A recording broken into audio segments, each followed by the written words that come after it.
Welcome to the Living the Dream podcast with Curveball. If you believe, you can achieve. Welcome to the Living the Dream with Curveball podcast, a show where I interview guests that teach, motivate, and inspire. Today, I am joined by Shabnum Bhai. She is the founder and director of the Early Nurture Preschool in Birmingham, England, and it is rated outstanding. Under her leadership, this preschool has won multiple awards, and she focuses on early focus and attachment focus learning, and her focus is kids with SEND and disadvantaged backgrounds. So we're going to be talking to Shabnum about her school and how she does everything she does and why she does it and what she's up to and going to be up to. So Shabnum, thank you for joining me. Thank you for having me. It's an honor to be here today. I'm a bit excited to share my journey with yourself today. Absolutely. Why don't you start off by telling everybody a little bit about yourself? Yeah, sure. I became a single mom in 2001 with a little baby boy. He was aged 3 months, and he was my purpose to pursue a career in childcare. He was my passion to improve myself and the motivation to start a new academic path. I became a lunchtime supervisor in 2004 and started studying part time. This was the start of my academic journey. In 2006, I was given the opportunity to lead a play group for 20 years. I received several grade one outstanding inspections, winning the award in leadership and education in 2020, and I was now recognised for my exceptional leadership skills. I began a passion and a desire, kept my head high, and success became my destiny. And I began to shine within myself, and I would regularly reflect on my strengths and my weaknesses, and I would share my struggles on a daily basis as a leader, as well as balancing my son. And I wouldn't get vulnerable at times. And if I did get vulnerable, then I would share and speak to other leaders, but I remained with my vision. Well, I know that early nurture has been rated outstanding. So talk about the philosophies and daily practices that Yeah, led sure. to that rating. So, the challenges that we had. So basically, I was managing Anglesey Playgroup for 20 years. We had a change of leadership, and I was forced to liquidize the company. That I had created and ran for 20 years. This wasn't easy, but it was a struggle at the time to liquidize a company that was so close to my heart. But my dedication to success was already widely recognized, um, and it became a strength to survive and launch Early Nurture Preschool. I became a director in 2022, where Early Nurture Preschool was launched. I realised there was a gap in the market. Most early years provisions were not specialising in early intervention and early identification. And that was something that I was specialising in my previous Anglesey Playgroup. And that was the reason we launched Early Nurture Preschool, an early years establishment specialising in early intervention and early identification.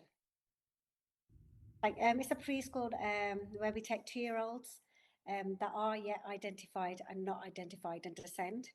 We take working class children, and we also take the disadvantaged criteria as well as daycare. Okay, well, you're also a strong advocate of attachment focused practice. So, for listeners who might not know, to explain what that is and how what that looks like in a real preschool setting.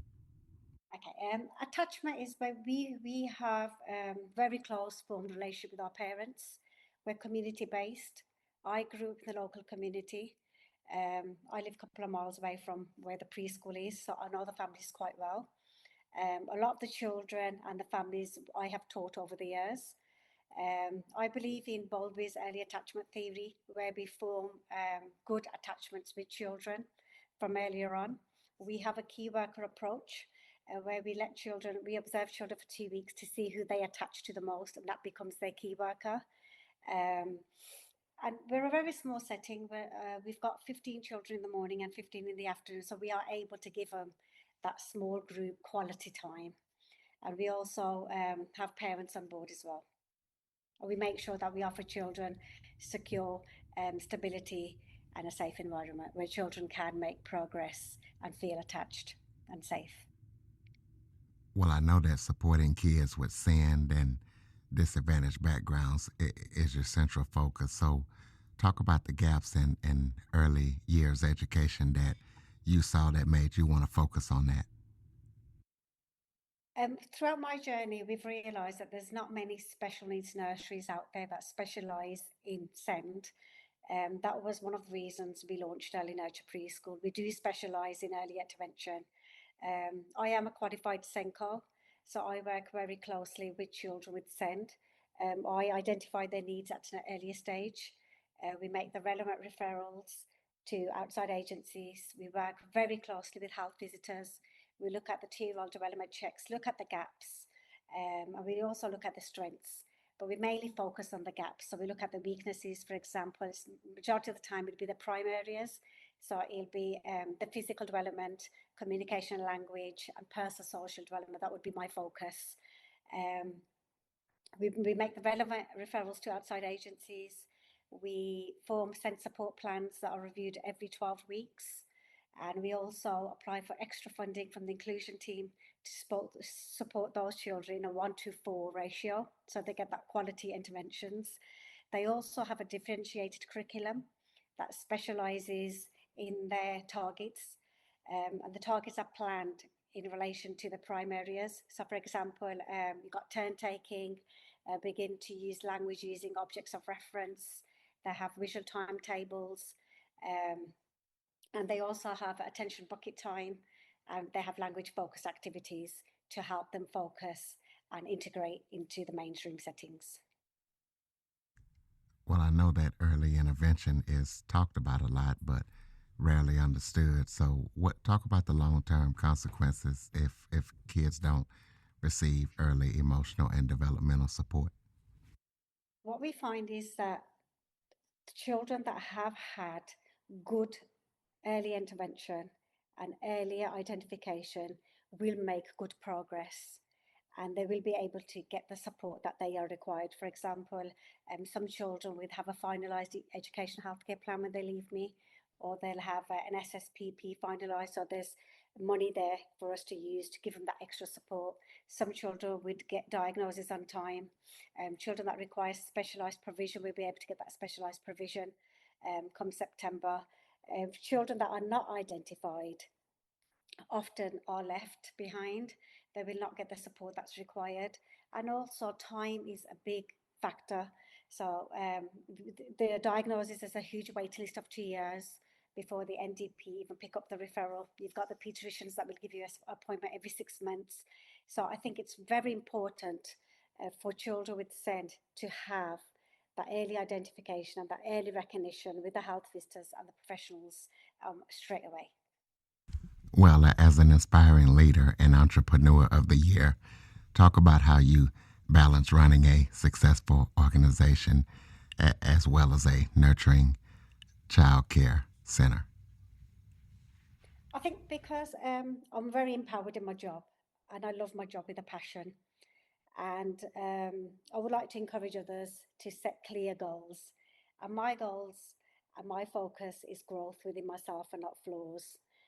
I recognise and I celebrate big and small achievements. When I look at from where I started to where I am now, it's inspired me to even carry on further. And that's one of the reasons I've shown an interest in podcasts. I would like to share my knowledge and my expertise with the wider world and encourage the new younger generation to basically value themselves and be proud of themselves for waking up every day and not giving up. I did do the hard work myself. It's hard, work life balance is hard, but you've got to remember, why did you start the journey to begin with? And my journey started because I was a single mom and I wanted to be a provider for my son and be a good role model. But now that I've achieved so much, I can truly say that I, I am motivated to inspire others, and I would like to empower others. I do. How do I say? I do put in time from my own self. So you've got to look at the fact that you've got to give your own time, your own effort, And sometimes it means that giving up your own social life, giving up your own gym life, just to make sure that you are balancing your work life and your professional life together. Where you've received national recognition and you've represented the UK at the World Leader Summit in Oxford. So, talk about the global perspective Yeah, sure. of childhood education, early childhood education that stood out to you. So in 2004, I had an email from South Korea, the government team, 22 delegate officials that wanted to come out and see early nurture preschool, look at how we deliver the SEND provision, look at how what is the outstanding policy, what does it encounter, and how we deliver the early years foundation stage. When they came out, we had a successful tour. We looked at how we can produce a more productive, effective population policy in England, in the UK, as well as South Korea. And that was my starting point of an interest in international education. I was inspired from what I saw, what I heard. Um, I applied for the World Leaders Summit and I got in and I got recognised.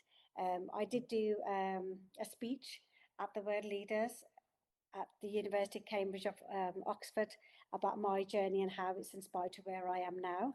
In relation to that, I did a visit to Dubai, a Cambridge nursery, again looking at SEND provision compared to the UK. It was identified that SEND provision is not strong internationally.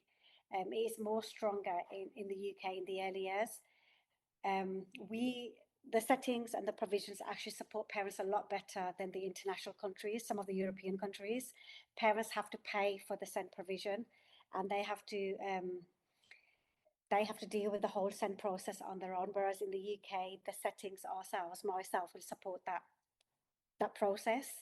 So again, it's a huge interest of mine at the moment to look at what is it that's causing SEND to increase. And it's not just increased in the UK, it's increased internationally. And yeah, so internationally, I am looking at how else I can pursue and expand my career.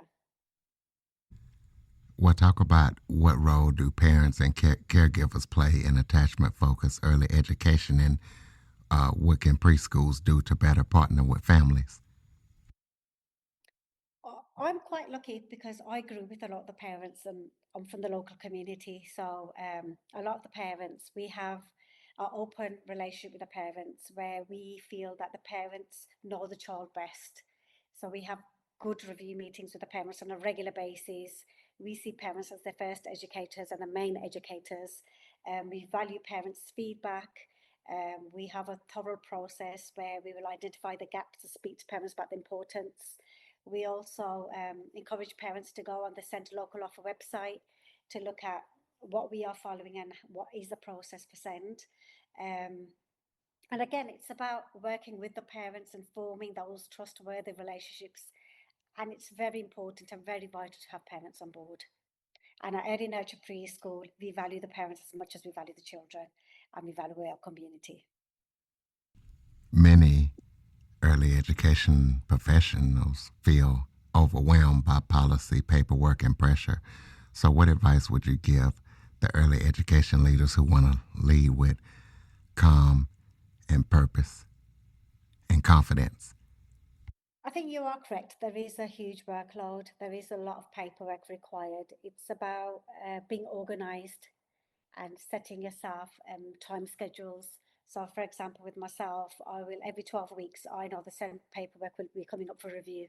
So, every 12 weeks, I'll make sure that the paperwork's up to date and I'm coming up for the reviews. Same with the planning. You got to make sure that you put in that effort, and it's all about being organized, really. And being an exceptional leader and being a dedicated leader, you have to dedicate your own time as well. And I think that's what's important is being organized and being knowledgeable. Um, and I think with other professionals and how I would encourage them is again, it's about having a productive leadership team as well. So making sure you have a good staffing structure in place so you're not overloaded yourself as well. It's training others up as well that you can share the workload with. So for example, I have a deputy who will take on several of my roles.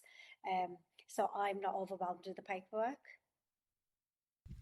Well, looking ahead, what changes do you feel that are most urgently needed in early years education, And how do you feel that we can get to those changes that are needed, especially with kids with additional needs? I think one of the changes that the 2-year-old development checks should be legal. There should be a legal requirement that every child should have a 2-year-old development check. Because at the moment, it's up to the parents' preference to have a 2-year-old development check. But I think it should be compulsory because that's where the early identified needs will be highlighted earlier. So that's one of the things that I would recommend is the 2-year-old development checks should be statutory and compulsory. Um, the second thing with the early years is that I think with children with additional needs, again, the NDP, the neurological pathway referral procedure, it's 2 years. It's a very long process. Parents start hearing a thing until 2 years later, and sometimes you don't even know if you've been accepted for that referral. So again, it's looking at the clear pathway for these referrals and for these assessments. Could there be a 6 months waiting list instead of a 2-year waiting list? Because a lot of the time I will refer children to the NDP referral process and they will leave my setting without a diagnosis. So again, I think it's looking at the diagnosis process. Years ago, it used to be the pediatricians that used to diagnose these children and it was a quicker process. But whereas now, I think children have got more complex needs, but however, the pathway leading to the diagnosis has been stretched. If there's one thing that you wish that policymakers, educators, and society understood about children before they start school, what would it be and why? One of the things I think is lacking as well is stay in play sessions. If we can have more stay in play sessions in our local areas, local communities, those needs can be identified earlier. I remember years ago we had the local show starts that were community based and were offering stay in play sessions, and those children had that support at an early basis. Yes, we have family hubs, but not everyone knows about family hubs. It's something new that's come out. It needs to be a bit more advertised. And the second thing is that we lack specialised provision in the early years. There are no special nurseries or specialist preschools, and we have a lack of special schools as well. So again, I know that the government is looking at putting more money into mainstream provision and looking at more resource-based provision. But what we need to look at is investing more money into the PVIs as well, because the PVIs are those PVIs that are identified in these children early. But sometimes I feel as though the money isn't really put into daycares, it's put more into school nurseries. Tell us about any upcoming projects that you're working on that listeners need to be aware of. One of the projects that I am working on at the moment is that I took part in online virtual meeting with Singapore. So what I'm doing at the moment is I'm doing a lot of international online virtual meetings that I've not done before. So that's something new that I've pursued within my career. And I think that's something that I will continue to pursue. What I find is that people on those meetings are high professors. They're very knowledgeable. I'm learning a lot from them, and in the future, I wish that I will be visiting more international countries and taking part in academic research within the early years. We'll throw out your contact info so people can keep up with everything that you're up to. The contact details are we've got our website, which is www.earlynurturepreschool.co.uk. We've also have an Early Nurture Preschool Facebook page. I also have a Shabsi Instagram and a TikTok page where people can contact us. All right, we'll close us out with some final thoughts. Maybe if there was something I forgot to talk about that you would like to touch on, or any final thoughts you have for the listeners. I think that with the listeners, what I would like to say is that just basically value yourself and me as a person. I'm a true reflector. I always reflect on my journey. I look at where I started from as a single mom to where I am now, and the impact has been huge. I have come a long way, um, and I've gained confidence with myself, um, and I can say that my recognition brought status, but that doesn't define who I am. But what remains in people's hearts is my honesty to deliver and my integrity. And that earns respect. And that has lasted me to where I am now. And that's the reason I am very passionate to continue to speak for the early years and make a difference to myself and the community. All right, ladies and gentlemen, there you have it. Shabnum Bhai talking about early years education. So if you or someone you know is very passionate about early years education, please be sure to follow, rate, review, and share this episode to as many people as possible. Also, please be sure to go to www.curveball337.com and sign up for the Living the Dream newsletter and leave a review, follow the show, and keep up with everything Living the Dream. And share the website to everybody that you know. Thank you for listening and supporting the show. And Shabnum, thank you for all that you do in the early years education space, and thank you for joining me. It's been a pleasure. It's been an honor. For more information on the Living the Dream with Curveball podcast, visit www.curveball337.com. Until next time, keep living the dream.